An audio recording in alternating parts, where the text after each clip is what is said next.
It was a hard-fought but ultimately unsuccessful showing from the Islanders today as they dropped this one 5-2 at UBS to the visiting Carolina Hurricanes. 5-2, a little bit of a misleading scoreline, 2 late empty net goals for the Hurricanes. And this was a very close game throughout. The Islanders had a rough start. They went down 2-0 in the first 10 minutes of the first period. It looked like things could maybe get out of hand, but the team did a good job settling down. They played the Hurricanes tough. Ross Johnston got a goal late in the first period to make it 2-1 and salvage the period somewhat for the Islanders. And then a big storyline in this game just about halfway through the second period. Still a 2-1 Carolina lead where backup goalie Antti Raanta, who is normally the Hurricanes' backup, but their starting goaltender Frederik Andersen is hurt right now, so Raanta got the start today.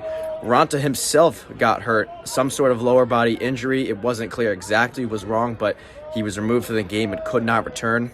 Rookie goaltender Pyotr Kochetkov ended up coming in, and he allowed a goal on his first shot that he faced, a Ryan Pollock wrist shot on the power play. That made it 2-2.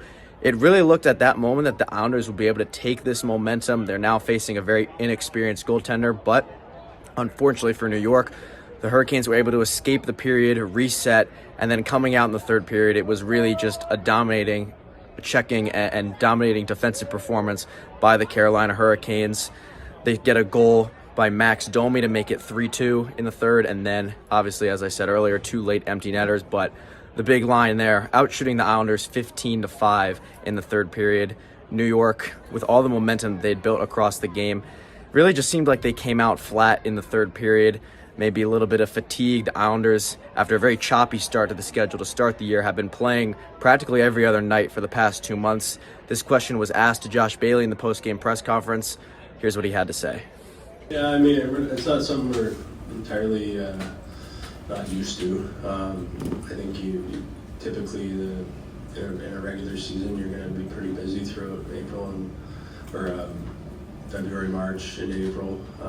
But it's been a lot. I mean, you just get ready to go, try and get your rest and be ready. And staff's giving us plenty of days off, so there's no excuses. But like every team, you could ask anyone, it takes its toll. But it is what it is. That's part of playing the NHL. Interesting words there from Josh Bailey as the Islanders have now unfortunately dropped their 5th consecutive game in what is turning into a disappointing ending to a disappointing campaign. They have 3 more games remaining this week. First, they'll head to Washington for their final road game of the season, and then they'll play the Capitals again here at UBS before finishing up on Friday versus the Tampa Bay Lightning. So 1 more week of Islanders content coming at you from WFUV Sports. I'm Tyler Mooney.